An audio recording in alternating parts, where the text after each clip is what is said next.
Yo estaba con un ánimo de mierda, pero me pone esta música que me levanta. ¿Qué crees que te diga? Es el CD que me dejaste de souvenir. Apu, querido, buenas noches. Buenas noches. Protocolar, ya venimos charlando hace un rato. Buenas noches a todos, gracias por sumarse a esta edición medio así como urgente de Boy Friendly. Nos encontramos con Apu casi con la misma situación de hace un año, cuando nos preguntaban cosas sobre judaísmo, dijimos, vamos a hacer Boy Friendly, y ahora la tengo, che, ¿qué quilombo, qué está pasando?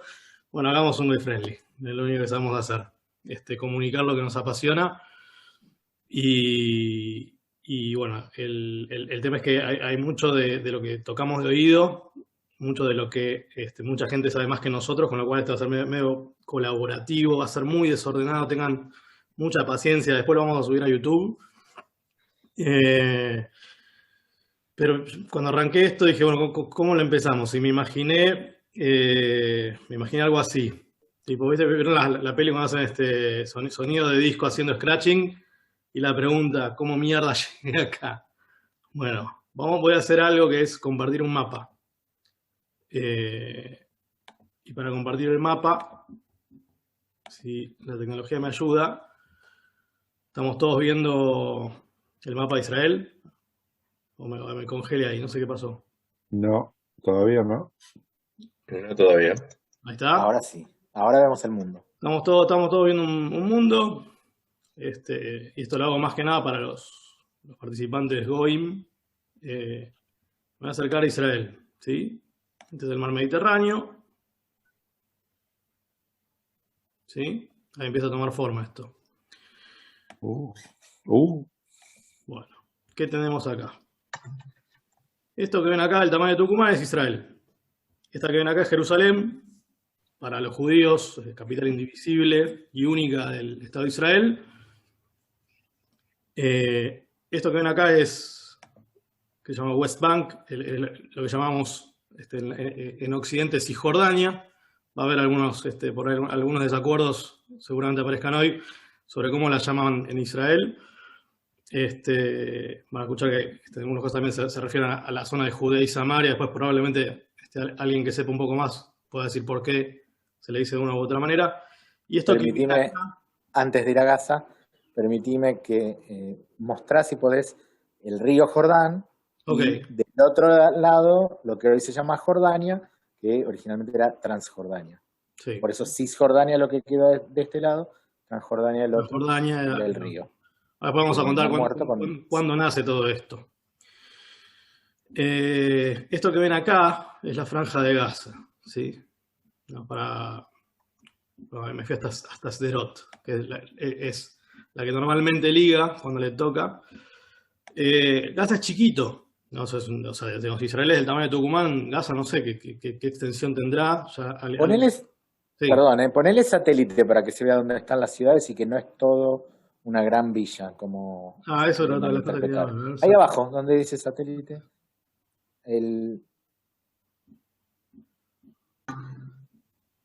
Vamos a elegir un objetivo. Hijo de puta. Bueno. Es una urbanización grande, es un mini país, digamos. Bueno, esto que ven acá está controlado por una organización terrorista que se llama Hamas. No es gente con la que uno pueda convivir en paz, porque en su carta de fundación plantea la destrucción de todo esto otro que está ahí al lado, que es Israel. Bueno, puedo volver al mapa. Esto que está acá no está controlado por Hamas, pero estas elecciones que están postergadas hace 15 años, aparentemente las estaba por ganar Hamas. Y bueno, parte de los motivos por los cuales tenemos todo este despelote es que la facción que controla sin estar gobernando democráticamente decidió que no hay elecciones y se están disputando al mismo tiempo que tienen un problema con Israel su control político. Pero grosso modo, Cisjordania la tiene una facción que la van a escuchar denominada como Al-Fatah o Al-Fatah, y Gaza está bajo control de Hamás. No son democracias, sabemos más o menos el cariño que le tienen a las libertades individuales, a la diversidad sexual, el respeto por las mujeres, con lo cual digamos, no es el objetivo de hacerle chicanas a los progres que defienden esto, sino entender un poquito el mapa y cómo está la cosa. ¿Qué hay más abajo? Está Egipto, arriba está Líbano, un poco más arriba está, digamos, envolviendo Líbano, está Siria. Con Siria y con Líbano digamos, no hay tratado de paz, con Egipto sí. Y a la derecha está Jordania, con Jordania hay tratado de paz. Digamos, entre Jordania y Egipto, digamos, con Jordania es con quien mejor relación hay. Y después, bueno, un poquito más atrás, está Arabia Saudita. ¿Sí?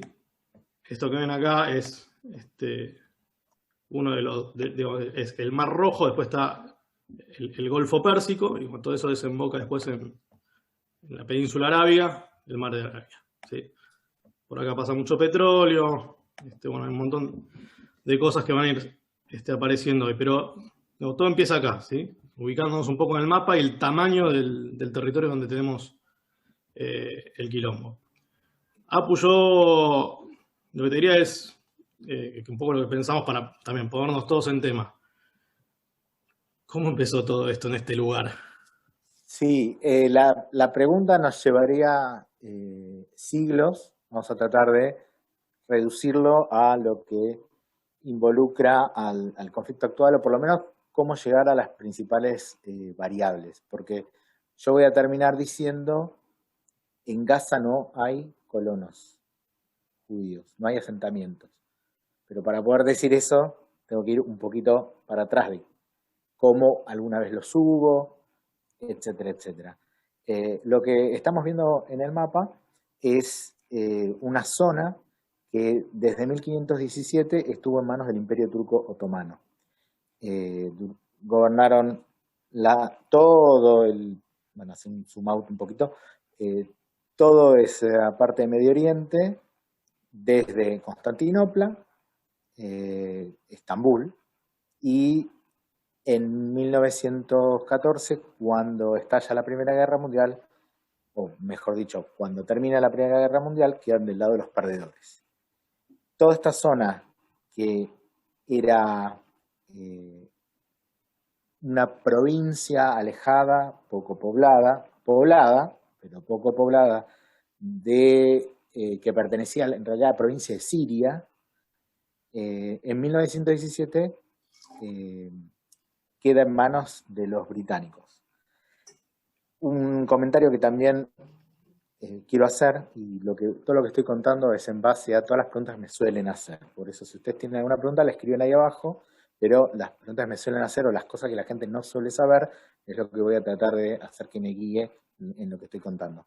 Primero, presencia judía en lo que hoy es la tierra de Israel, o lo que hoy es el Estado de Israel, que era la tierra de Israel, hubo ininterrumpidamente desde la época de Jesús, ¿sí? Desde la época de la Judea de Jesús, hasta la fecha, con algunas excepciones, pocas excepciones, principalmente las cruzadas. En las cruzadas los cristianos rajaron a todos los judíos, a todos los musulmanes, eventualmente después vuelven. En los rezos de los judíos siempre hablamos de volver a Sion. Sion es un sinónimo de Jerusalén. Y subir a Jerusalén, porque Jerusalén está entre las montañas, es hacer aliyá. Por eso cuando uno emigra a Israel, se dice que se hace la aliyá. Se sube, ¿no? Es tanto geográfica como espiritualmente. Entonces, estaba con... nosotros rezamos y decimos volver a Sion, que no te olvides, si te olvidares Jerusalén, que se caiga mi diestra y mi lengua quede pegada al paladar, un montón de cosas. Eso involucró a mucha gente que toda la vida, durante toda la historia, después de las cruzadas, empezó a ir de nuevo a estudiar en lo que es Israel, y hubo siempre una inmigración. Para el siglo XIX aumenta, y ya en 1860 la mayoría de Jerusalén ya era judía. Obviamente había árabes, pero ¿qué pasa? a partir de ese momento empiezan las oleadas migratorias principales que se las denominan las aliot, que tiene que ver con esta palabra aliyá que había mencionado, y empiezan a llegar más judíos de Polonia, de Yemen, de Rusia, de distintos lados. Estas aliot vienen con una ideología moderna, de un nacionalismo moderno, que dicen los judíos tenemos que tener un Estado. No todos los judíos estaban de acuerdo con esto.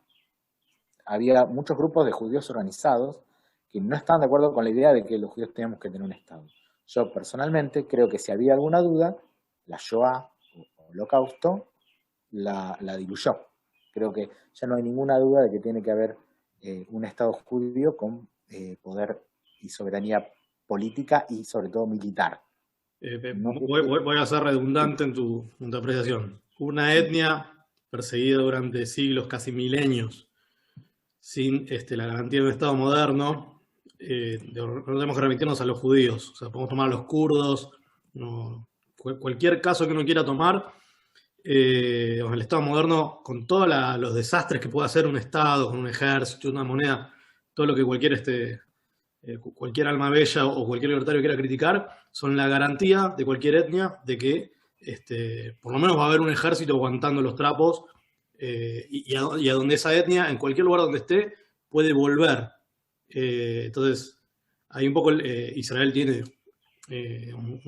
una conexión histórica con este pueblo, con el que también es muy difícil desprenderse de esa herencia, de ese legado que Apu lo representaba con estas frases, estos rezos que se vienen arrastrando, que no es estrictamente religioso. Pero bueno, nada, llegamos no sé, que hasta en el 19 más o menos, con un montón de judíos de repente de vuelta ahí. Sí, y tengo una sorpresa, se conectó el invitado especial desde Israel, así que aprovechemos que en este momento no hay una alarma porque recién estaba en el búnker. Fabián, ¿estás por ahí? Si querés activar tu micrófono. Hola. Hola, ahí está, con video y todo. ¿Qué tal? Bueno, ahí está Fabi. Bueno, hola. Es mi hermano. No le iba a decir. Sí, seguimos echando agentes. Sí, perdón, me escuché. Que, bueno, esta parte la vamos a cortar después cuando lo subimos. Bueno, hola, hace mucho que no nos vemos.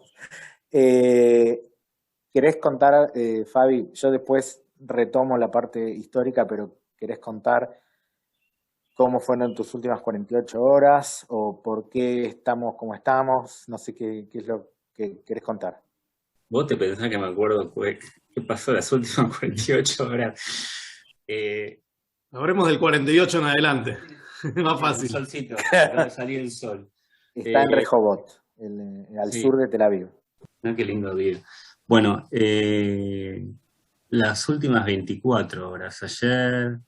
Ayer sabía que íbamos a tener una noche bastante mala, así que agarré a la nena más chiquita y la hice dormir conmigo en la cama a las 9 de la noche y se durmió.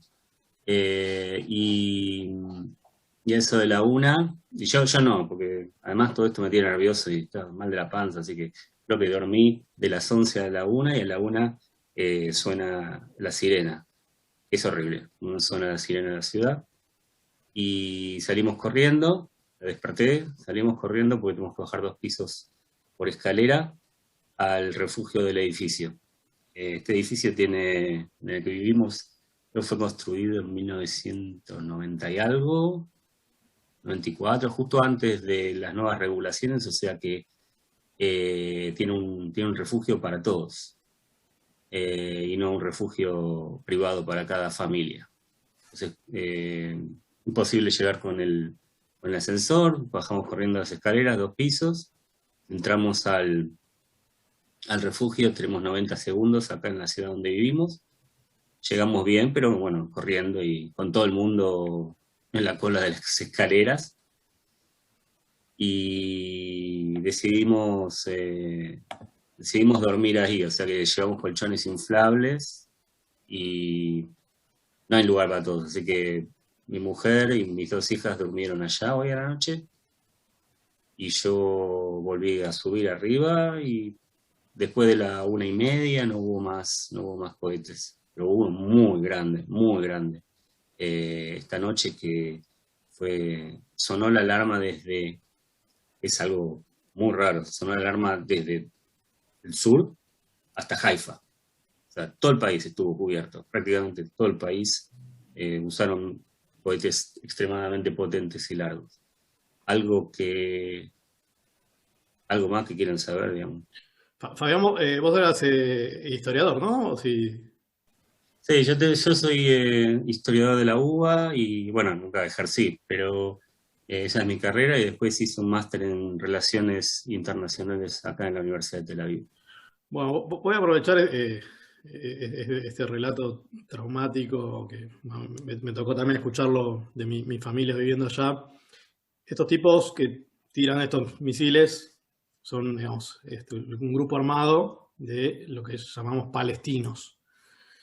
Uno también se agota de escuchar que Israel es una ocupación, una colonia. Recién Apu llegó hasta el punto donde dijo, bueno, había una cantidad de judíos.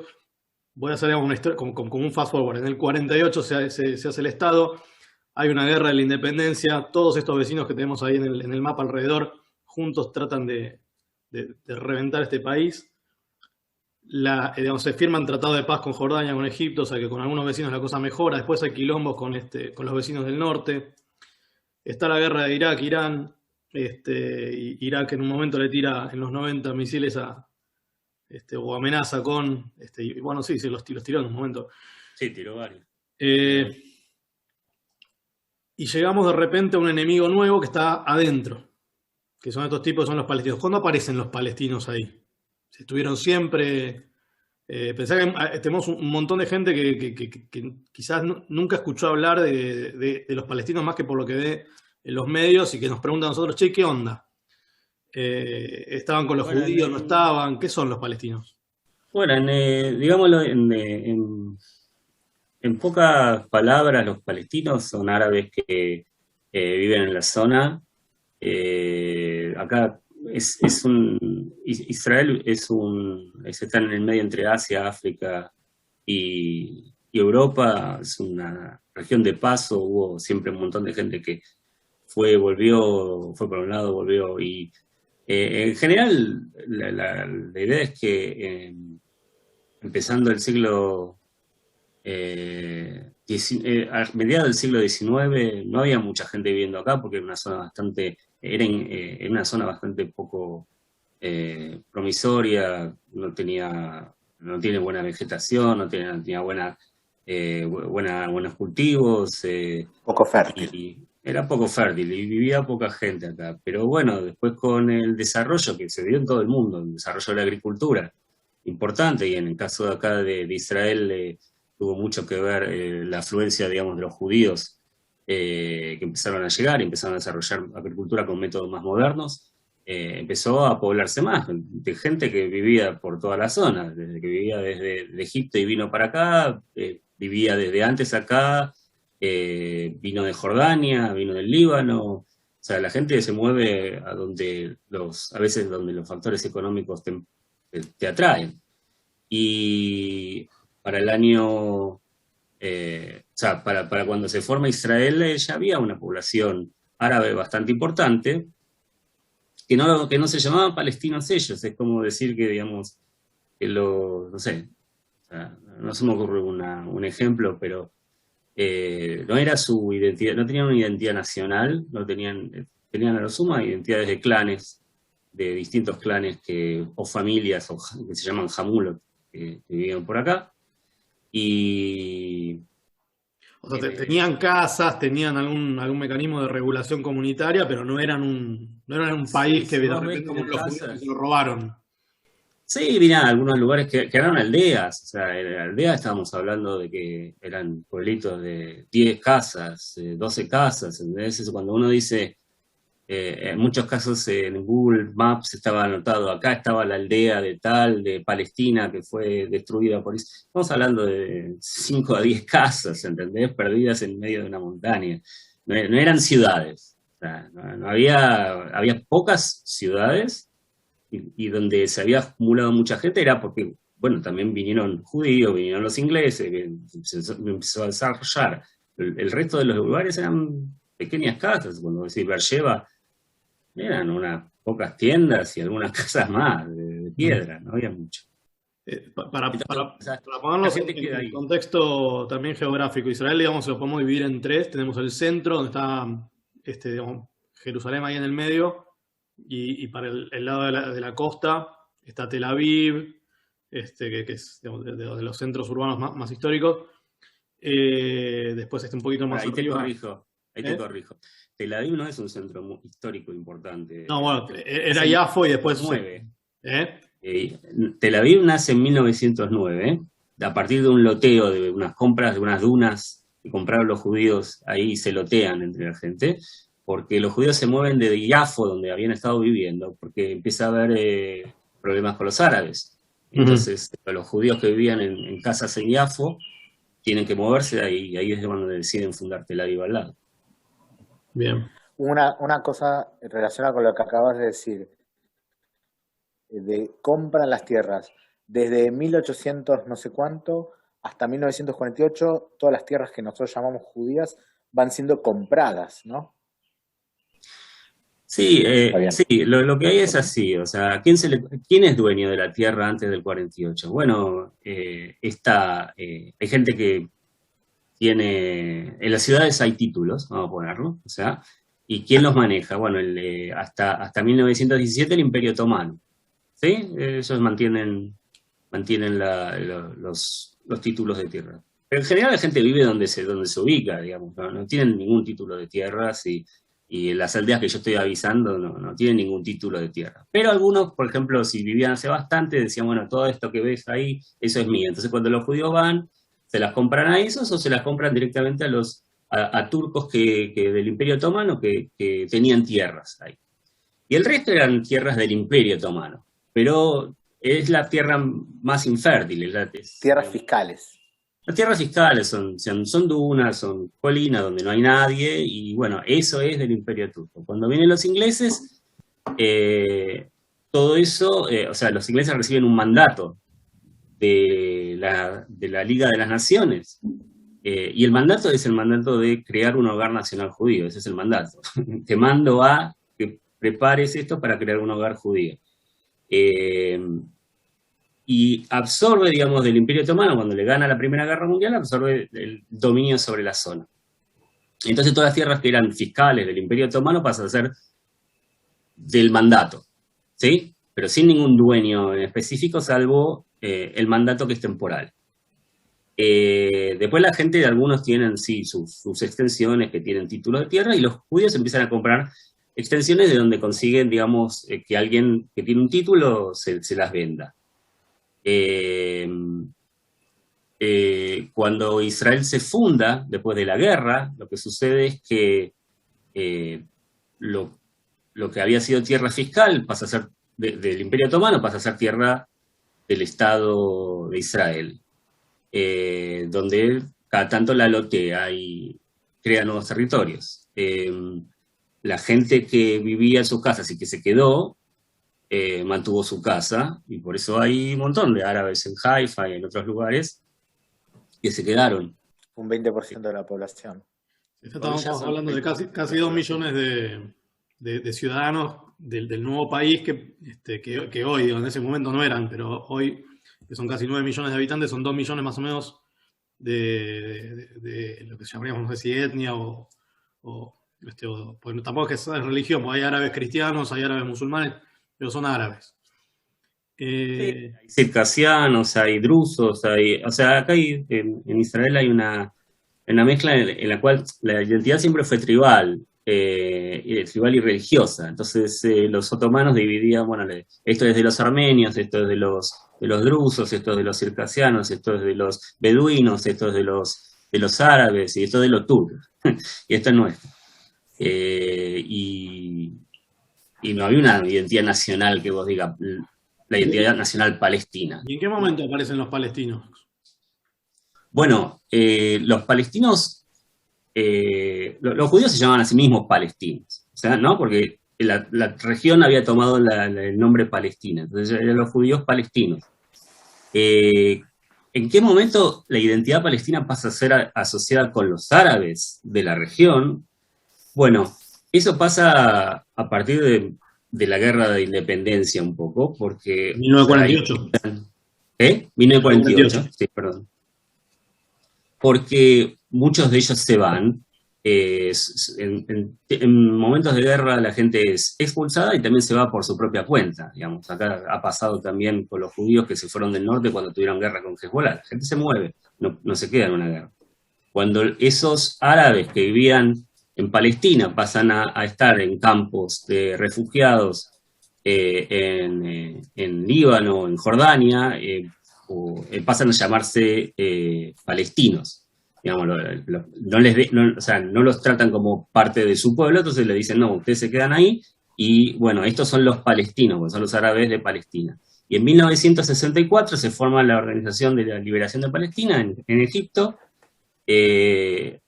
como parte de un proyecto egipcio de Nasser de hacer presión contra Israel. Hacer presión contra Israel con un montón de gente que vivía ahí y que iba a adoptar la ideología de hacer volver a todos los árabes a Palestina. Entonces se forma la Organización de la Liberación. Perdón. Como un proyecto egipcio. Un segundo.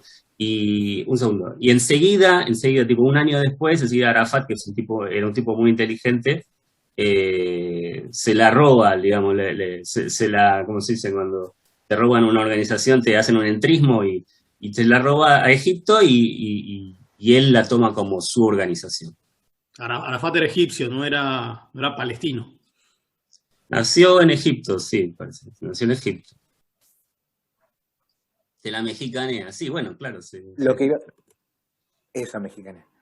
Sí, lo que quería comentar es que ese grupo de refugiados, si no me equivoco, 650.000 árabes palestinos quedan refugiados originales de la guerra, así como donde había, de la guerra del 48 estoy diciendo, así como donde los árabes conquistaron territorio, como ser Jerusalén, echaron a todos los judíos que había, o de Gush Etzion.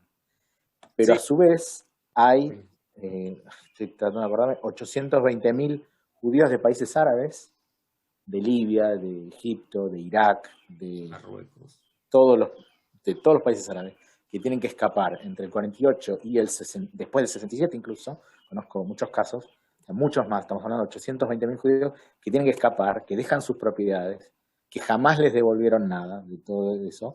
Pero ¿cuál es la diferencia? Bueno, de esos 820.000, 600.000 son absorbidos por el Estado de Israel.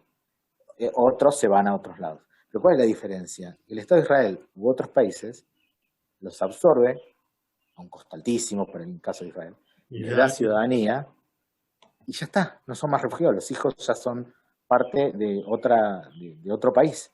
En cambio, los palestinos que están en el Líbano, por ejemplo, en los campamentos de refugiados del Líbano, siguen siendo apátridas, tienen un documento de la UNRWA,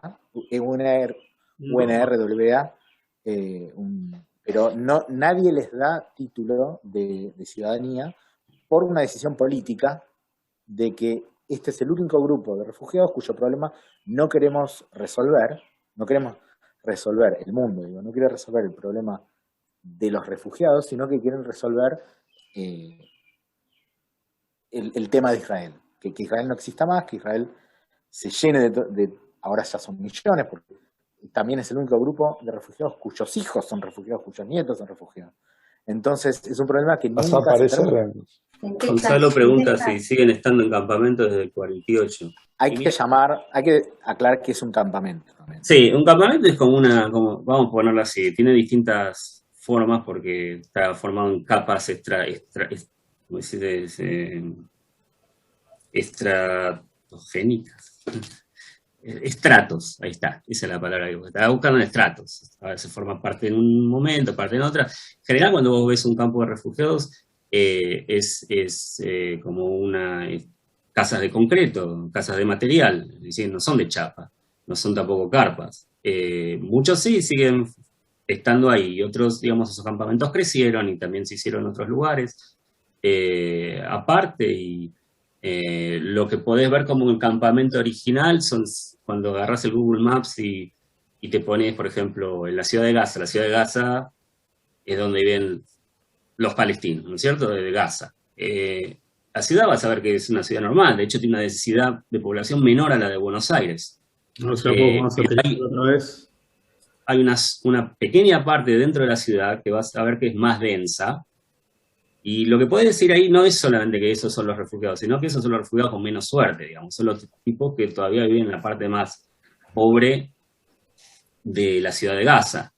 Pero la ciudad de Gaza también tiene bulevares y jardines y otros lugares. Eso que estás mostrando ahí es la zona más central y quizás original del campamento de refugiados, que se terminó formando en una especie de villa miseria.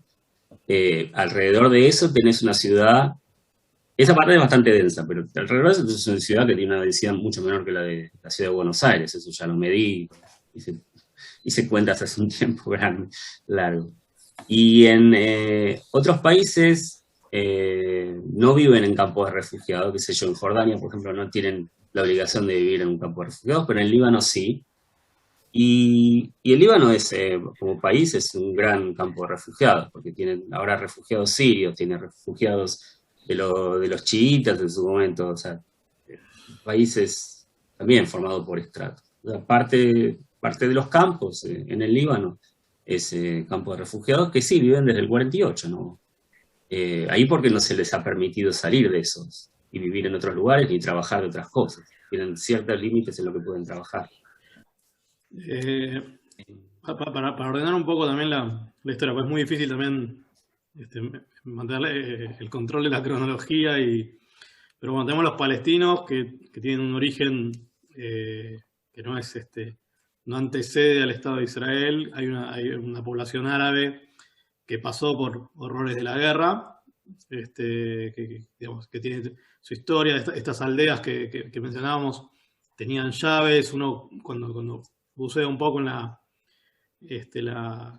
los iconos del reclamo palestino aparece la foto de la llave mencionando la Nakba, que es la tragedia para ellos de haber sido desplazados de esas aldeas, y que guardan la llave de sus hogares originales. En Chile, en el sur de Chile, hay una comunidad palestina muy grande, de hecho, que bueno, cultiva un poquito ese simbolismo. Pero ¿cómo llegamos a que en esta franja se atrincheré Hamás? O sea, ¿cómo pasamos de un egipcio que funda la Organización para la Liberación de Palestina a una maquinaria de guerra con un ejército que está muy lejos de ser esos jóvenes que tiraban piedras en la intifada y que acaban de mandar 1.500 cohetes a lo largo de todo el país? Algo que no hicieron hasta acá, nunca. ¿Qué pasó en el medio? Bueno, los palestinos, o sea, Gaza, la ciudad, y Han Yunis y Rafah, todos esos son pueblos donde viven los palestinos, ¿cierto?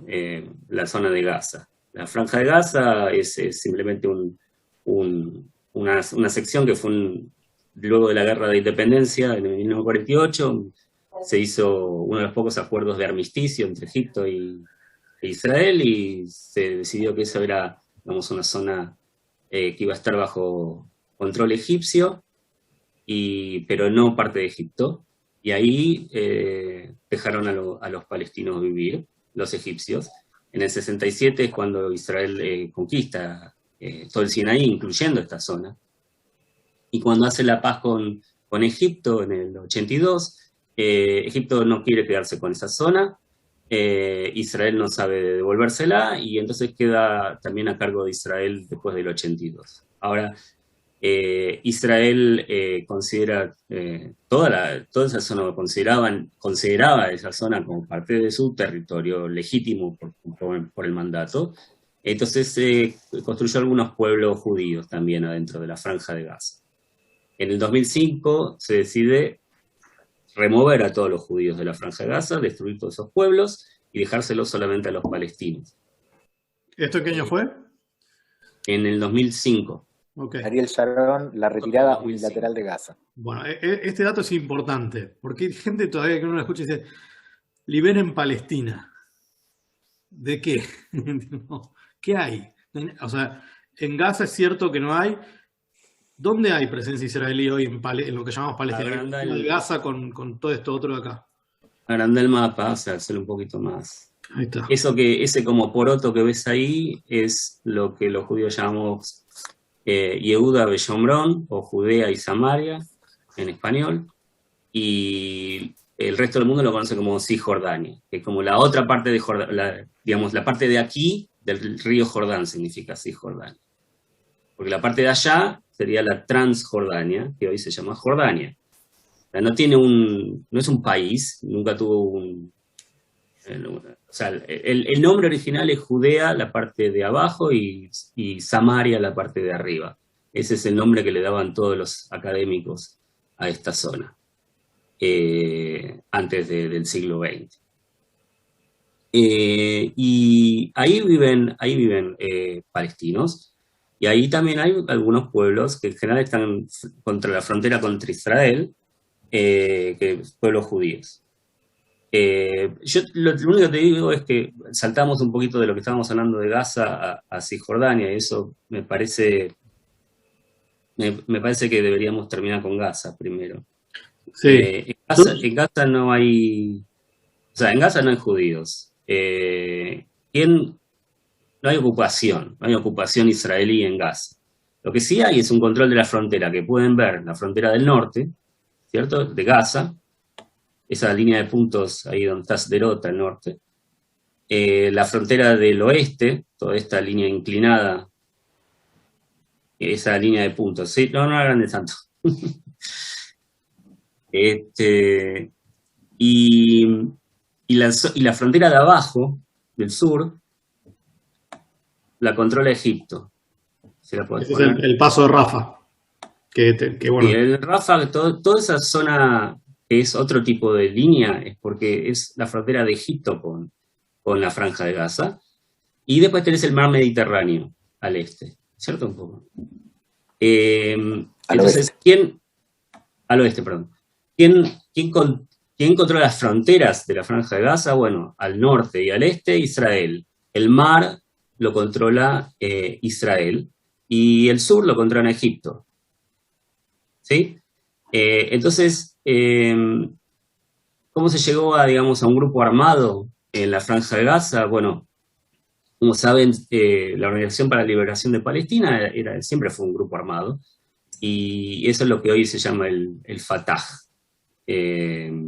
Y el Fatah tiene sus militantes, siempre los tuvo, también en Gaza. Alrededor de los años, lo que siempre hubo también es que es gente muy religiosa, los palestinos son religiosos, muy religiosos. Hay pocos que son, lo que se puede decir, ateos, o que no creen en Dios. O sea, es un pueblo mucho más religioso que el argentino, por ejemplo. Dentro de las ramas del Islam, que tenemos lo que son los sunitas y los chiitas, que es como una gran división, los palestinos ¿a qué línea? Son sunitas. Sunitas. Los palestinos sunitas. Que para ponernos también dentro de lo que es la tensión de poder entre Arabia Saudita e Irán, ¿quién es quién ahí? Sí, pero son sunitas que no han tenido ningún problema en asociarse con los chiitas iraníes, digamos, para lo que necesitan. Ahora, como son religiosos, o sea, tiene mucha importancia lo que pasa en las mezquitas, los líderes religiosos son importantes. También para el judaísmo es importante, para ciertas secciones judías, el rabino es un líder espiritual, y ahí tienen sus imanes que son líderes espirituales. Entonces las mezquitas estaban un poco como una sección espiritual y de liderazgo separada del Fatah, separada de la Organización para la Liberación Palestina, algo independiente de ellos. Y hasta los años 80 eran como un liderazgo alternativo al liderazgo radical y radicalizado y terrorista del Fatah. Entonces, Israel no veía mal que las mezquitas tuvieran poder, porque las veía como un contrapeso al liderazgo más asociado a la izquierda, digamos, y radical. Pensemos izquierda como pensábamos, digamos, los grupos guerrilleros, cubanos, estaban todos asociados, todos se entrenaban en los mismos campos. pequeño paréntesis, Montoneros en los 70 tenía una línea de gente muy cariñosa con Arafat. De hecho, entrenaron juntos. Sí, se conocían todos, sí. Todos entrenaban en el mismo campo y eran parte del mismo bloque comandado por la Unión Soviética, digamos, para pelear contra el imperialismo yanqui. Era así. Ahora, en el 80 lo que sucede es que, en el 87 es que empieza la primera rebelión palestina contra Israel, rebelión popular que se llamó la Intifada, la primera Intifada, y ahí es como lo que ven es que las mezquitas ven que la gente quiere violencia, quiere hacer algo, quiere rebelarse, quiere tirar piedras, y dicen, ¿cómo nosotros no vamos a, digamos, liderar todo esto también? ¿Por qué se lo vamos a dejar al Fatah y a los grupos de izquierda que comanden y nos saquen el protagonismo? El protagonismo. Entonces, ahí es cuando cambia, y lo que hasta ese momento había sido un movimiento espiritual, religioso, pasa a ser un movimiento que empieza a prepararse para la guerra, empieza a prepararse para el terrorismo, y es donde nace el Hamas. 1980 y 87 es donde nace el Hamas. Y entonces empieza a tener sus propios liderazgos, el Sheikh Hassin, que ya no está más, por suerte, y otros que empiezan a tener una posición mucho más radicalizada, que hoy asociamos la posición con el ISIS, con todos los grupos islamistas. Porque Hamas es un acrónimo que es el Movimiento de Resistencia Islámico, significa. Y lo que sucede es que hay una fuente espiritual importante en todo el mundo islámico, sunita, que se llama la Hermandad Musulmana. Todas estas ideas de que el progreso es dañino, es demoníaco, que está alejando a los árabes y a los musulmanes de sus fuentes tradicionales con el Corán y todo, eso sale de ciertos escritores importantes y líderes que forman la hermandad musulmana. Te agrego dos elementos que me parece que vale la pena introducir. Uno que tiene que ver con esto es, hasta ahora veníamos con un movimiento de resistencia relativamente laico, de izquierda, bajo influencia soviética, y ahora aparece un nuevo actor dentro de la misma causa, de corte más religioso radical, asociado a la interpretación más ortodoxa del Corán. Esto vale aclarar, cuando uno agarra la Torá, o sea, nuestro libro más sagrado, y lee las penalidades que tendrías por no respetar el Shabbat, no difiere mucho del Corán. La realidad es que ningún judío va a salir a cajar a piedrazos a otro judío por no observar el Shabbat, por no respetar el día sagrado. El Corán, por algún motivo que la verdad nunca lo supe, se presta para una interpretación muy demasiado ortodoxa. Yo no sé si es por el ánimo que genera, porque ese es el mismo libro, son escrituras sagradas, pero es la única escritura que genera en la relativa edad moderna adhesiones tan fervorosas para encarar guerras santas no está pasando prácticamente con ninguna otra religión eso. Bueno, eso un poco sí, eso es un poco es cierto, es verdad, y hay una diferenciación, podría decir lo más, o sea, las épocas tienen sus influencias, ¿ok? Es obvio que cuando la Unión Soviética empezó a dejar de tener el poderío que tenía económico, también perdió mucho del liderazgo que podía tener, y por eso los grupos radicales dejaron de ser tan atraídos por la izquierda y pasaron a ser atraídos por otros motivos, pero sí por motivos por ahí más religiosos. Tiene que ver la revolución iraní. Todo esto es, digamos, el crecimiento de los grupos islámicos terroristas es a partir de los 80. Y tiene mucho que ver con, como digo, la caída de la Unión Soviética como referente del movimiento radicalizado en el mundo, y el ascenso de Irán, que muestra, aunque son chiitas, pero muestran que puede haber una revolución que es religiosa, y no solamente una revolución que es laica y atea. Ahí, Fabián, te quiero agregar el segundo elemento. Hasta los 80, Israel venía con un ejército de defensa que en momentos se defendió, en momentos contraatacó y se expandió, después devolvió lo que conquistó en alguna de las guerras, pero nunca había tenido que pelear contra una guerrilla. Una guerrilla, para los que por ahí no lo terminan de visualizar, es un enemigo que no tiene uniforme, no tiene bases, o si tiene las bases las tiene, digamos, escondidas dentro de centros urbanos, porque acá no hay jungla, no hay donde pertrecharse y pasar revista y entrenarse.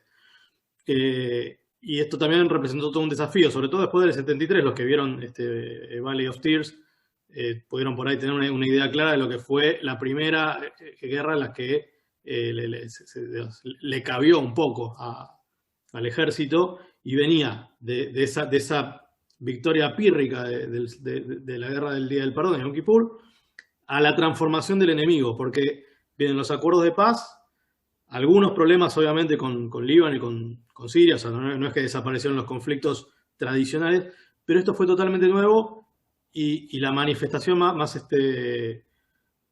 compleja de, bueno, cómo agarramos a estos muchachos es con la intifada, porque era, primero obviamente fueron piedras, pero después fueron atentados terroristas. ¿Cómo evoluciona entonces Hamás a partir de eso? Y Bueno, sí. Sal como barrera de contención. Bueno, para terminar un poquito el tema anterior, el judaísmo tiene una forma de ver la religión en la cual es muy importante la interpretación del texto y la discusión entre distintas ideas que pueden salir del texto. Con lo cual, si bien la Torá fue dictada por Dios a Moshe, a Moisés, de todas maneras, el judaísmo rabínico tiene, además de la Torá, tiene importancia la interpretación de la Torá, y es a través de libros como el Talmud y otras interpretaciones, con lo cual hay posibilidad de discutir qué es exactamente lo que quiso decir la Torá, lo que quiso decir Dios en este. El cristianismo lo que tiene es la idea de que dada al César lo que es del César y a Dios lo que es de Dios, y entonces hace una diferenciación que permitió luego todo el desarrollo de la teoría del Estado moderno, que tiene que ver con, hay cosas que son de Dios y que son religiosas, pero hay cosas que tienen que ver con política y no son religiosas, tienen que resolverlas desde el punto de vista religioso. Lo que tiene diferente el Islam es que el Corán es la palabra de Dios, escrita con letras, digamos, de fuego. Esa es la palabra de Dios y no hay discusión. Entonces, aunque tiene también una tradición de interpretación, siempre vuelve a chocar con que hay grupos otra vez radicalizados que dicen, no, momento, ¿qué interpretación y qué interpretación? Que vamos al literalismo. Vamos matar al judío, matar al judío. Vuelven siempre a los fundamentos. Los cuales vuelven a los fundamentos. No, acá dice hay que matar al judío, acá dice nunca te hagas amigo de los cristianos ni de los judíos, y eso es lo que dijo Dios, y se terminó, no hay interpretaciones sobre eso. Entonces siempre tiene estos choques circulares en los cuales vuelve a ver, algunos grupos tratan de hacer una interpretación y otros grupos le dicen, los fundamentalistas le dicen, no, te estás yendo, esa es la interpretación tuya, pero Dios dice esto. Y otra vez la misma discusión. Eso ha pasado en la historia un montón de veces, con distintos grupos. Ahora, entonces en el 87, cuando el Hamás empieza a ver de que la gente quiere guerra, la gente quiere violencia, se pone a liderar este proceso, y entonces en el 87 empiezan a liderar los grupos violentos. Ahí es cuando, bueno, Israel corta relaciones, obviamente, con los grupos radicalizados del Hamás, ve que ya vimos, eso ya es una amenaza tanto como lo fue en su momento el Fatah, y lo que sucede es que hasta el año 2005 lo que hay es una rebelión es barato ponerse bombas, y hay gente que está dispuesta a inmolarse y ponerse bombas encima, pero es de baja tecnología, es una rebelión de baja tecnología. La segunda intifada también, digamos que empieza en el 2000 hasta el 2005, es una rebelión de baja tecnología. Contemos que de baja tecnología. Es contemos un poco qué es tipos que se suben a colectivos entre el año 2000 y el 2003 más o menos, si no me equivoco, con chalecos explosivos, se vuelan a sí mismos asesinando a las 60 personas que estaban alrededor, y eso pasando todas las semanas. En cierto momento del 2001, me acuerdo que era todas las semanas explotaba un ómnibus. Hubo miles de muertos. Miles de muertos. Hay una película que cuenta un poco ese drama que se llama Paradise Now, narrada por ahí desde la mirada de dos militantes de Hamas que, bueno, no se las spoileo, pero está bastante interesante como lo muestra. Bueno, llegamos. En el 2005 ¿Cómo pasamos del chaleco al otro? Bueno, en el 2005 todavía hay una presencia israelí dentro de la Franja de Gaza.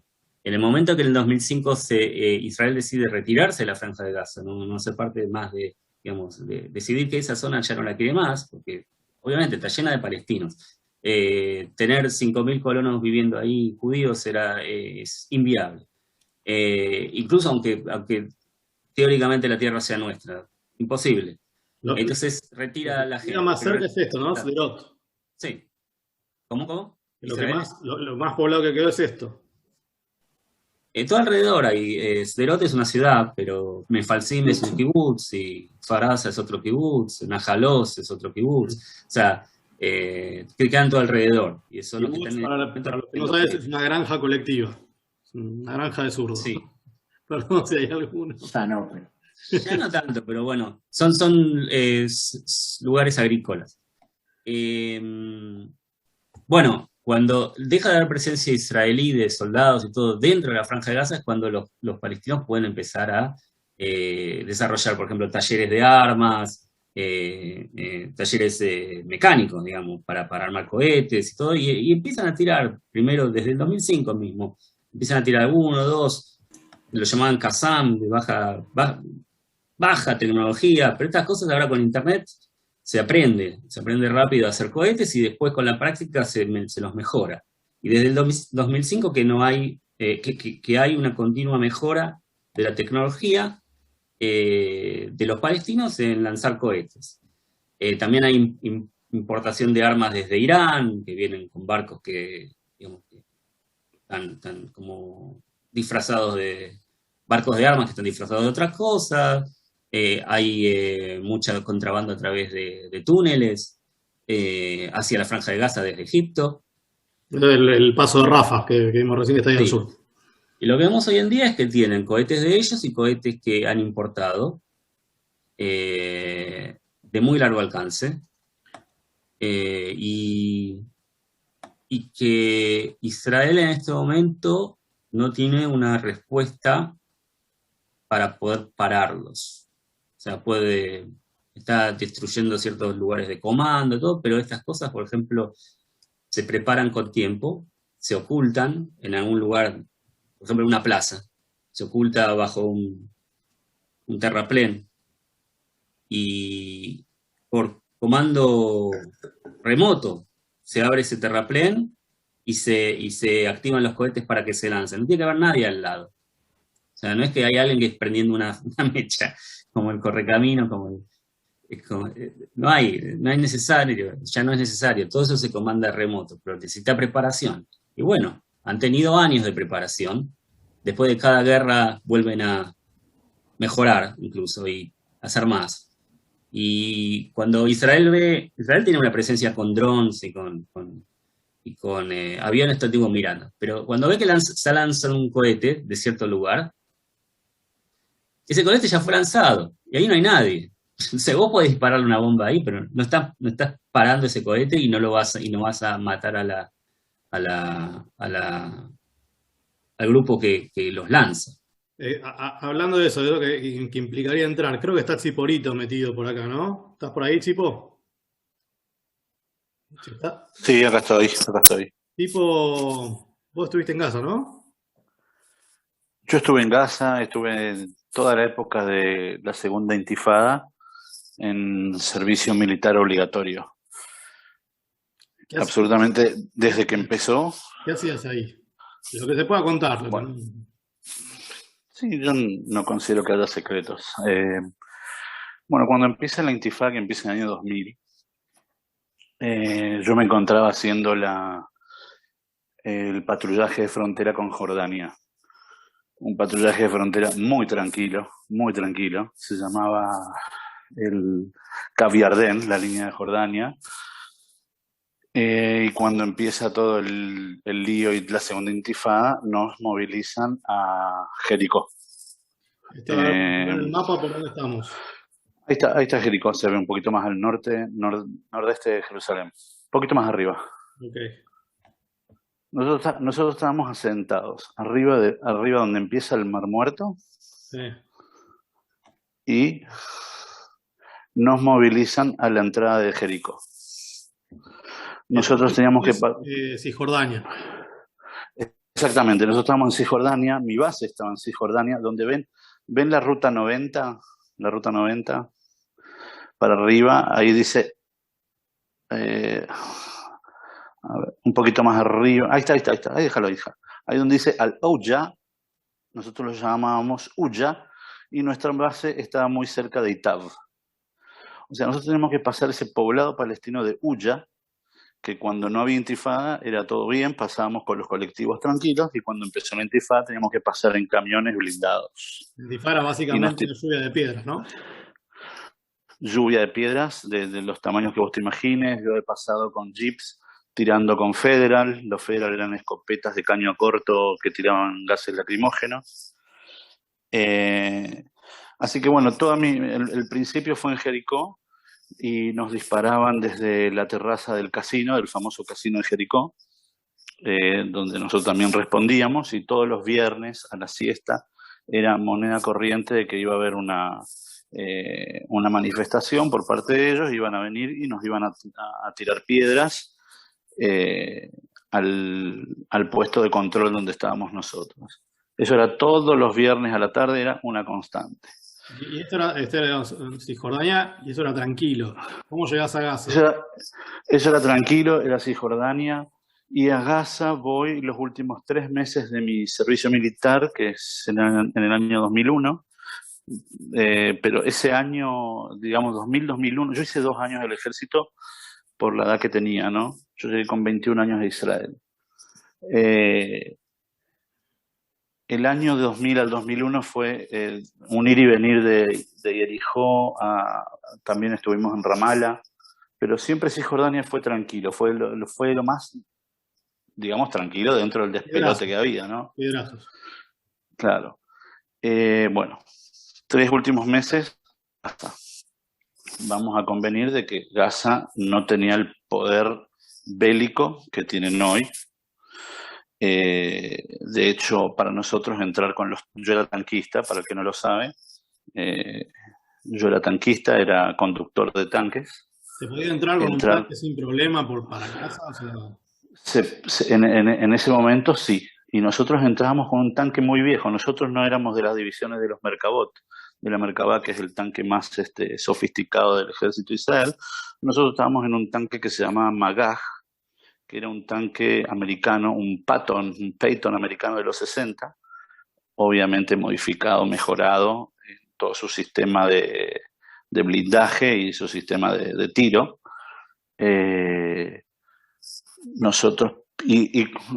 Perdón, cuando empezamos la línea de Jordania, esto es importante, ¿no? Cuando empezamos la línea de Jordania, a principios del 2000, creo que, o 2 meses antes de la intifada, cae la línea del Líbano, o sea, Israel vuelve del Líbano.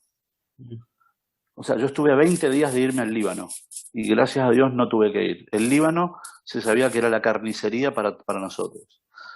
¿Por qué vuelvo a eso? Que cuando vamos... ¿Cómo? En el Líbano, para que se ubiquen, está el otro amigo de la causa, que es Hezbollah, que es el Hezbollah. Completamente distinta. Pero bueno, es otro terreno. Sí, Israel había trazado una línea de seguridad de 20 kilómetros dentro del territorio libanés, que trabajaba en conjunto con el Tzadal. El Tzadal era el Tzavat Drom Lebanon. Eran libaneses católicos que trabajaban en conjunto con el ejército de Israel. ¿Por qué vuelvo a esto? Porque los tanques que iban al Líbano eran unos tanques diferentes a los que teníamos siempre. Entonces los tanques que fueron al Líbano en su momento fueron destinados a Gaza. Fuimos a Gaza, a mí me toca incursionar en un operativo en Khan Younes. Ese fue mi primer enfrentamiento, que cuando hiciste un zoom más o menos al sur, nosotros entramos por Kisufim, ¿sí? Ahí se ve Khan Younes. Nosotros teníamos que ir a Khan Younes a destruir las 4 primeras cuadras de ese lugar, porque desde ese lugar disparaban a una zona fabril de un asentamiento judío que había ahí, porque estamos hablando año 2000, todavía habían colonos. Te quiero interrumpir un segundo para también ayudar Sí. a entender al resto. 2000 y Sí. pico, todavía no tenían la tecnología que tienen ahora y vos tenías que No ten- para defender algo que quedaba cerquita. Exacto. Nosotros teníamos... Fast forward, hoy están tirando directamente a Tel Aviv, incluso al norte de Tel Aviv, o sea, con fierros de mucho más largo alcance, como decía Fabián, de una velocidad de ejecución y de automatización de la ejecución que implica un progreso. ¿Sí? No es que son, no es nada para romantizar, es un ejército irregular, pero con... Y en ese momento que tuviste que entrar vos, cuando todavía todo esto no existía, ¿fue fácil, Sí. relativamente fácil o difícil? Fácil no es. Empecemos de base que fácil no es de saber de que vos te vas a un territorio, a un terreno en guerra, no es fácil. Sí estábamos con cierta ventaja, digamos, en lo armamentístico, como siempre lo está Israel. Como decía, nosotros lo que teníamos que hacer era guardias del lado de adentro de la franja, pero custodiando el alambrado divisorio, ¿sí? Un alambrado electrónico, no eléctrico, electrónico, que es muy distinto. Esa era nuestra tarea principal, pero en el transcurso sucede una situación de que hay que hacer una operación en Khan Younes, que teníamos que ir y arrasar las 4 primeras cuadras con topadoras blindadas. Entonces nosotros íbamos con 3 tanques a hacerle digamos, la retaguardia, a cuidar a las topadoras. Íbamos nosotros y iba también una división de infantería que son los conocidos como Givati, la boina violeta. Violeta, la infantería. Exactamente. Ellos iban en blindados, no hacía falta que bajen. Me acuerdo el día de hoy de ver, o sea, el tanque está preparado para combate a largas distancias, ¿sí? En terreno abierto. Nosotros estábamos combatiendo en un terreno construido, cerrado y con... centro urbano. Exacto, y con distancias cortas. Entonces, para la distancia corta, el ojo del cañonero era el conductor. O sea, yo era el ojo del cañonero. Yo tenía que indicarle a él dónde tenía que disparar. Y me acuerdo ver con mi sistema de visión nocturna, me acuerdo las siluetas de los tipos saliendo por las ventanas, disparándonos con ametralladoras. Y a cada ventana donde nos disparaban, yo le decía al cañonero, Dani, ventana derecha, segundo piso, nos están disparando. Y Dani disparaba con las ametralladoras que teníamos hasta que se trabaron todas, desgraciadamente, y bueno, teníamos que tirar con el cañón. No me lo olvido más, eso me quedó para toda mi vida y me lo sigo recordando como si hubiese pasado hace 1 hora atrás. Todas las ventanas que he visto que nos disparaban y de todas las puertas que salían y nos disparaban. Recuerdo haber salido después ya habiendo terminado el operativo que duró como 3 horas, haber vuelto y ver uno de mis episcopios con un disparo de bala, para lo cual el comandante del batallón me regañó diciéndome que yo seguramente tenía alguna luz prendida dentro de mi habitáculo, lo cual no era cierto, no tenía nada prendido, pero bueno, fue cosa del destino que pegó en un periscopio mío un balazo. Sí. Y después ¿Cómo? No, te escucho y, digamos, uno tiene una idea también de este lado por ahí romantizada cuando ve Valley of Mira, Tears. yo una vez te leí un tweet que estabas viendo Valley of Tears Sí. y que estabas re loco de haber escuchado Matará Esh. Y claro, y no es así, estoy seguro que no es así vivirlo. No, te voy a decir la verdad. Lo que demuestra la serie es tal cual cómo se vive en un tanque, el sacudón del disparo, Sí. cuando vos escuchás Matará, Esh, Lloré, Esh, son palabras que te movilizan. Son momentos que te quedan para toda la Matará vida. es objetivo, es Matará es fuego. objetivo, es fuego, Lloré es tiro. Mm. Lloré es como disparo. Estoy tratando de hilar de vuelta lo que decía Fabián, o sea, hoy tenés, desde lo que contás vos, más o menos casi 20 años de avances tecnológicos, y hoy se empieza a discutir, bueno, ¿se entra o no se entra? ¿Y cómo Bueno, mira, sucede yo te voy a eso? decir una cosa, pasante, el centro no centra se discute desde el año 2000. Mm. De manera terrestre con infantería se discute desde el año 2000.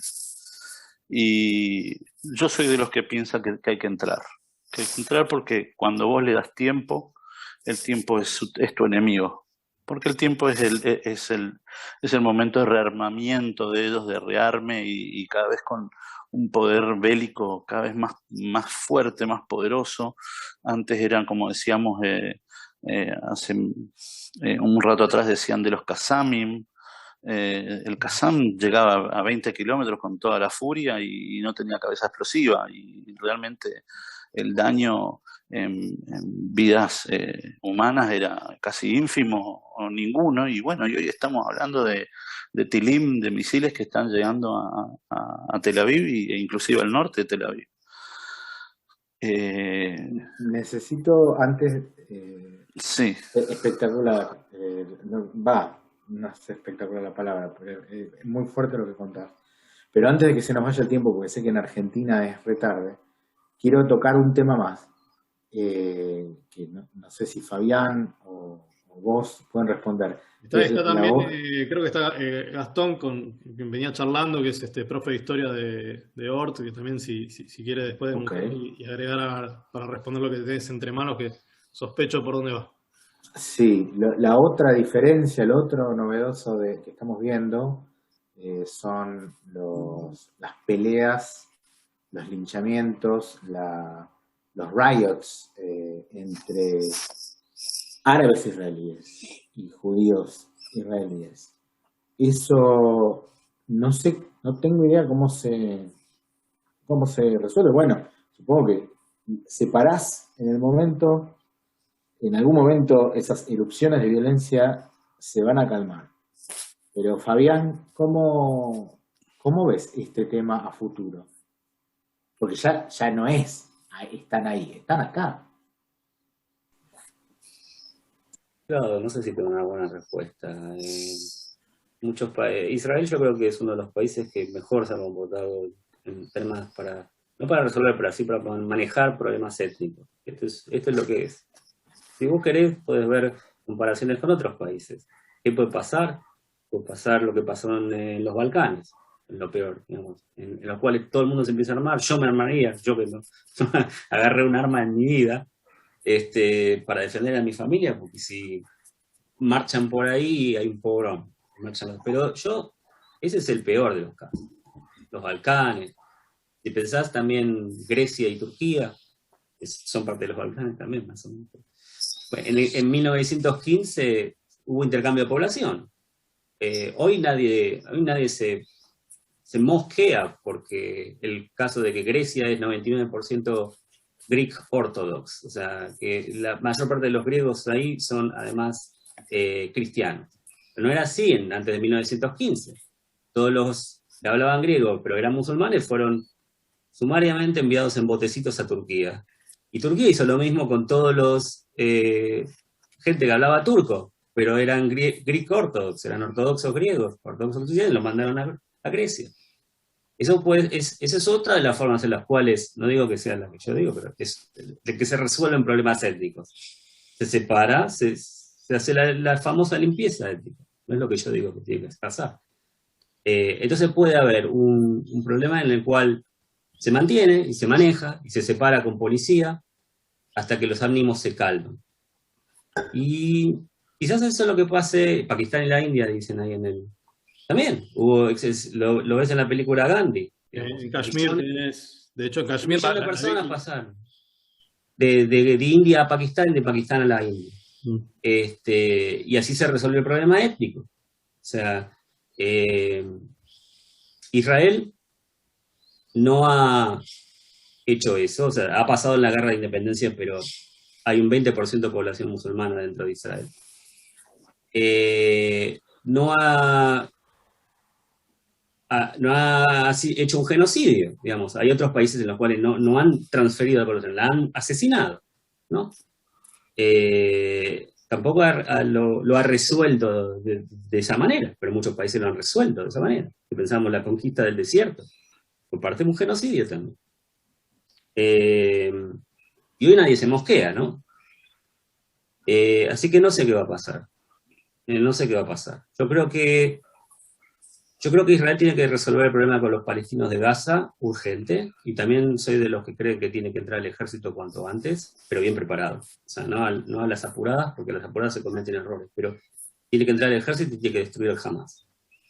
Y eso tiene que ser el ejemplo para Hezbollah, para que no intente lo mismo, y tiene que ser el ejemplo también para los árabes israelíes, de que Israel es fuerte, y sabe defenderse, y no está a punto de desarmarse, y no va a aceptar, y es un tema para la policía, el asunto de resolver intentos de pogrom y linchamientos. No es un tema para el ejército, no es un tema para reabrir la guerra de independencia. Eso es lo que yo creo. No sé si tenemos algo, creo que me había hecho Gastón y ¿Qué algunos... tal? ¿Eh? Buenas noches. ¿Estás ahí? Ahí está. Acá estamos. Primero, antes que nada, agradecer la oportunidad y los testimonios. Es siempre fascinante poder conversar y escuchar estas cosas. Soy politólogo. Coincido en muchas de las cosas que le escuché decir a Fabián, que también obviamente por estar viviéndolo desde ahí, tiene una percepción quizás mucho más palpable, ¿no?, sobre el terreno que lo que tenemos nosotros a 14.000 kilómetros de distancia. Es sumamente compleja la situación. Digo, hablaba esta mañana con mis alumnos de lo que es la lucha en tres frentes. Hoy todavía son tres frentes, lo que es los barrios periféricos de Jerusalén, lo que es la situación en la Franja de Gaza y lo que es el frente interno, que creo, por lo menos para mí, es la parte más complicada, ¿no? Porque, digo, tenemos que pensar en varias cosas. Por un lado, antes Apu mencionaba la UNRWA. La UNRWA financia escuelas que llevan nombres de terroristas. Nosotros pasamos por las escuelas de la red escolar judía y llevan nombres o de donantes o de educadores o de gente que hizo cosas positivas para el pueblo judío y la humanidad. Y el rol que tiene el llamado mártir en la población palestina es un poco lo que también ayuda a explicar y a entender esta oleada, que no nos olvidemos, arrancó hace 20 días con jóvenes subiendo videos a TikTok en los que literalmente linchaban a una persona sin mediar diálogo, ni siquiera se acercaban 4 o 5, le daban duro y parejo y salían corriendo. Y eso generaba muchos likes, muchos comentarios, muchas views, muchos retweets. Y es un poco también entender que han pasado casi más de 20 años de la última intifada. Hay muchas cosas que muchos jóvenes no vivieron. Hay muchas cosas que la gente quizás no recuerda. Hay un hastío general de la población árabe palestina frente a sus propios líderes, pero lo que quizás sorprende un poco es que hay una crisis muy grande en la representatividad del sector árabe israelí, sector que en las sucesivas elecciones que tuvimos en los últimos años fue demostrando cada vez mayor representación en términos de bancas, ¿no? Esto quiero aclarar algo. Los ciudadanos árabes que tienen ciudadanía israelí pero que son árabes, votan, tienen representación en el Parlamento y por la velocidad demográfica relativa respecto a lo que sería, no sé si no me parece, a los judíos, por poner un globo, tienen, digamos, más masa crítica y nada, van avanzando sobre el Parlamento del único Estado judío, lo cual también genera, digamos, un cuestionamiento de hacia dónde va esto. Era esa aclaración nomás.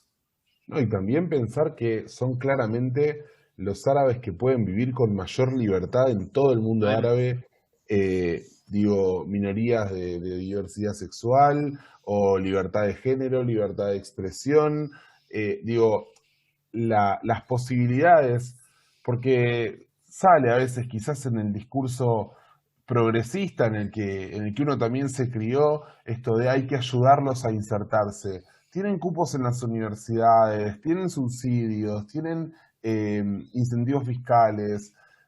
Y esta es la misma gente que hace 2 semanas a la mañana fue a comprar el pan a la casa del panadero Tenemos un y árabe ahora... no sé. ¿Puedo hacer un comentario? Sí, Sí, Fabián. por favor. Por algo que, digamos, Lod, la ciudad en la cual hay disturbios en este momento, está al lado de mi ciudad. O sea, yo vivo en Rehovot y Lod está Lod, Ramle, Rehovot. Ramle también tiene población árabe. Y también hubo quilombo, pero en Lod hubo más. Ahora, yo conozco la ciudad, fui varias veces, de hecho firmé la escritura de mi casa en un abogado que vive en Lod. En los últimos años hay un problema muy grande dentro de la población árabe de criminalidad. ¿Okay? Narcotráfico, robo y bandas armadas. Y armas ilegales, obviamente, que están circulando armas ilegales. Esto me parece que tiene que ver con quiénes son los que están movilizando los disturbios en este momento. Lod es una ciudad de clase media-baja. No es de las ciudades más lindas de Israel. Tiene judíos, tiene árabes y tiene un sector criminal. O sea, vos vas a Lod y están los talleres mecánicos que te arreglan el auto con partes robadas, ¿sí? Tenés narcotráfico, tenés digamos, los lugares de comida rápida para los trabajadores. Y no hay ninguna duda de que los movilizantes de esto son gente que son parte del espectro criminal en general normal y que arrastran a otras personas también. Así como los judíos que hoy a la noche, me enteré, digamos, fueron a hacer la contraprotesta o el contralinchamiento, son de la barra brava del club de fútbol. O sea, la familia. O sea, vos decís que Israel de golpe tiene... No, Israel tiene sus criminales también, y muchos de estos criminales son los que crean los quilombos, los disturbios. Entonces quería dar un poco de ejemplo, porque a veces hablamos Lod, Ramle, que es una ciudad normal, más o menos, tienen su barrio feo, tienen su criminalidad, Ramle también. Entonces eso quería agregar nada más. Es eso que decís, Fabián, la que describe un Israel con un montón de cosas, de condimentos, muy parecidos a los problemas que tiene cualquier Estado moderno. Y me trae a la cabeza la frase con la que cita Geopolítica de Israel, que es un libro que está armado como una enciclopedia con entrada muy ordenada, está buenísimo.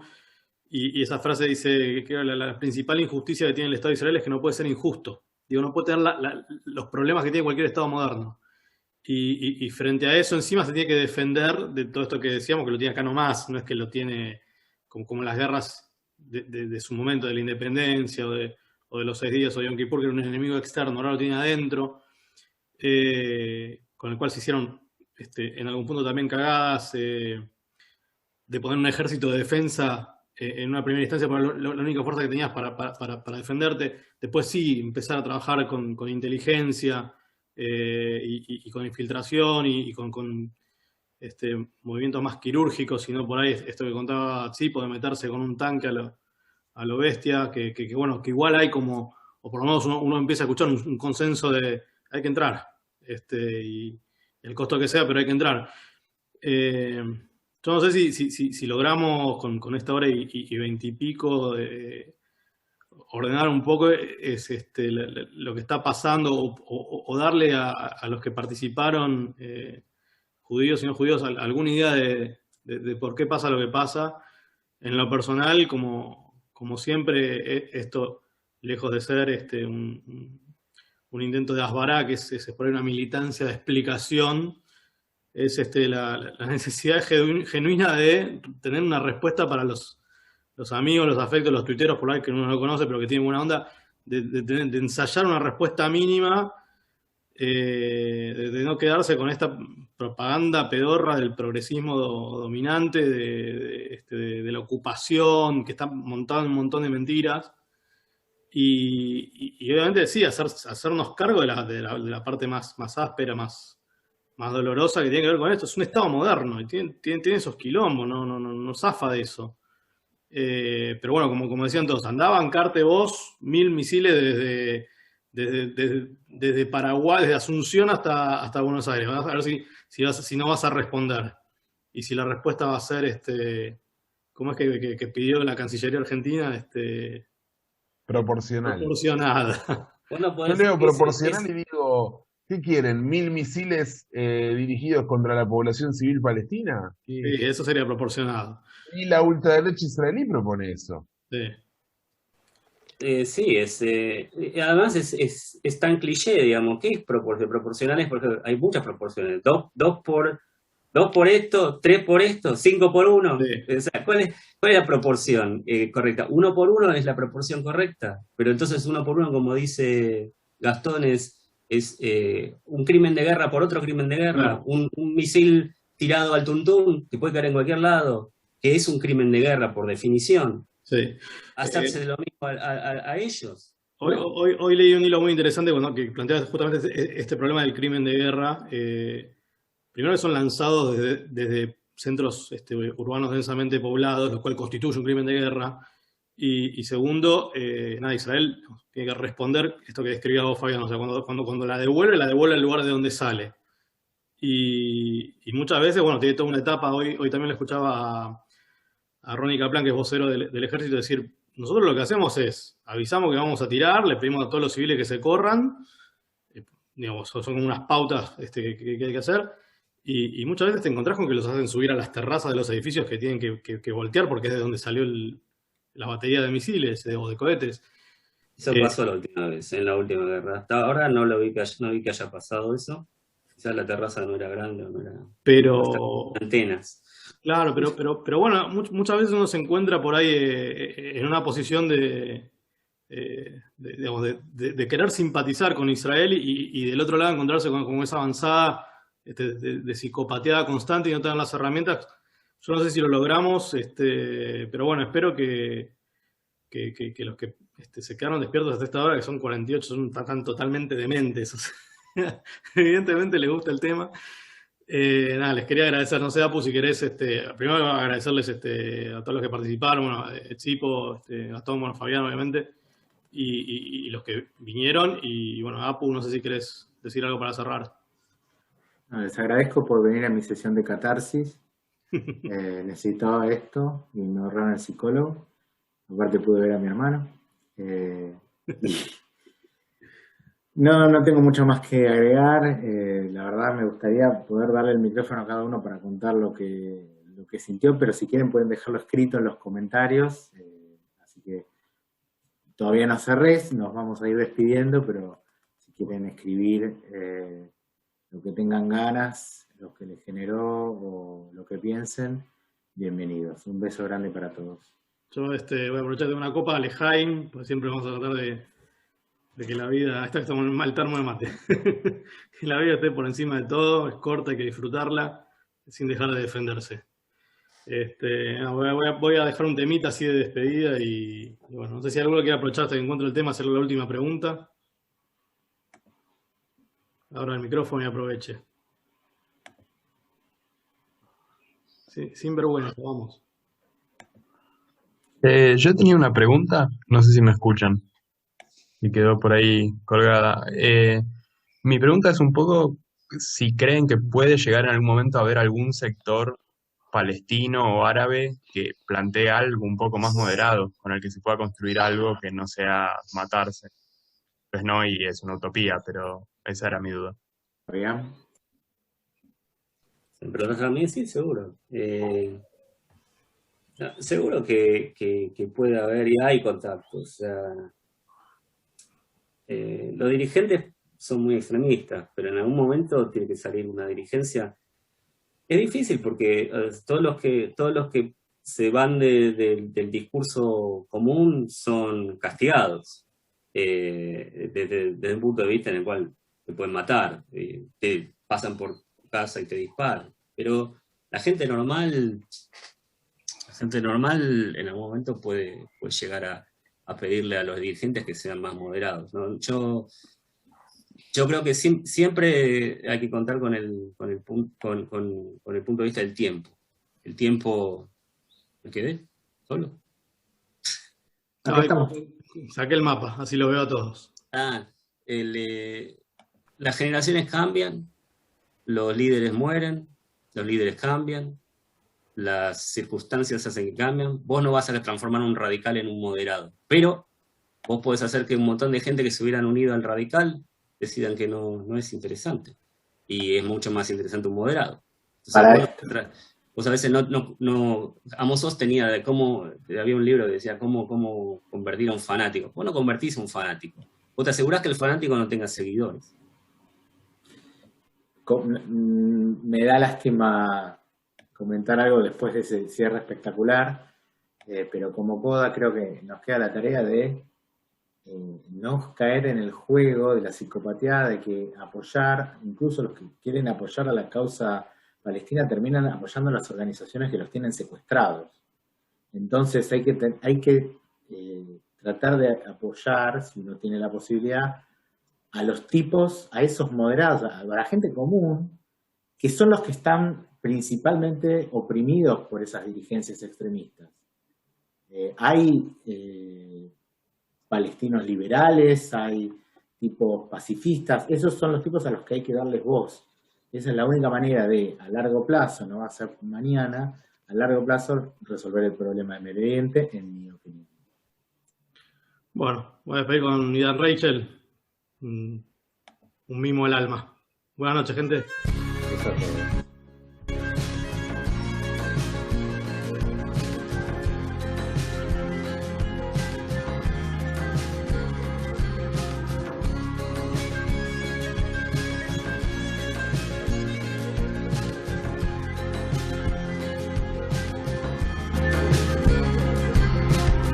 מה הזמן מסמן לי? זה הכל שאריות של החיים.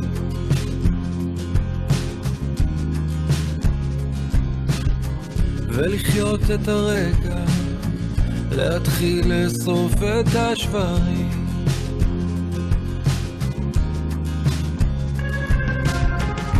אולי יצא יותר, להתחיל קצת למען, להתחיל להסתדר ולעשות קצת רעש.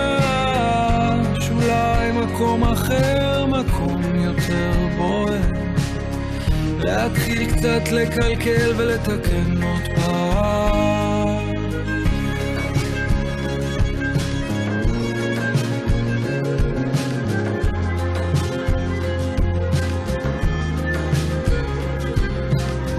מה הזמן מסמן? זה הכל שאריות של החיים.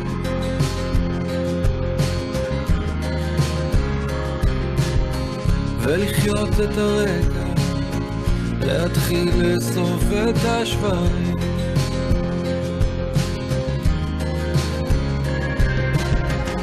אולי יצא יותר, להתחיל קצת למען, להתחיל להסתדר ולעשות קצת רעש. אולי מקום אחר, מקום יותר בוער, להתחיל קצת לקלקל ולתקן עוד פעם.